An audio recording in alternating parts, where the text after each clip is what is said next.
ام المؤمنین حضرت ام سلمہ رضی اللہ عنہا سے روایت ہے کہ رسول اللہ صلی اللہ علیہ وآلہ وسلم نے فرمایا، تم میرے پاس اپنے تنازعات لے کر آتے ہو اور میں ایک انسان ہی ہوں۔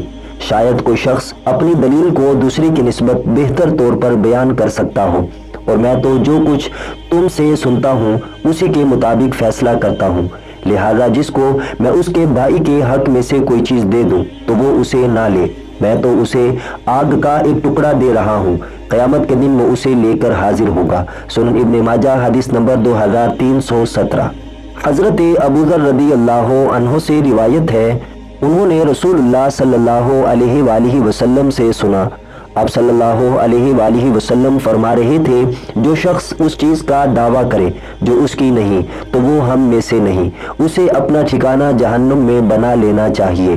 سنن ابن ماجہ حدیث نمبر 2319۔ حضرت ابو امامہ حارثی رضی اللہ عنہ بیان کرتے ہیں کہ انہوں نے رسول اللہ صلی اللہ علیہ وآلہ وسلم سے سنا، آپ صلی اللہ علیہ وآلہ وسلم فرما رہے تھے، جو شخص قسم کھا کر کسی مسلمان آدمی کا حق مارتا ہے تو اللہ تعالیٰ اس پر جنت حرام اور جہنم واجب کر دیتا ہے۔ حاضرین میں سے ایک صاحب نے کہا، اگرچہ کوئی معمولی سی چیز ہو؟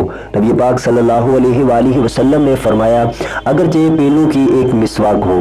سنن ابن ماجہ حدیث نمبر 2324۔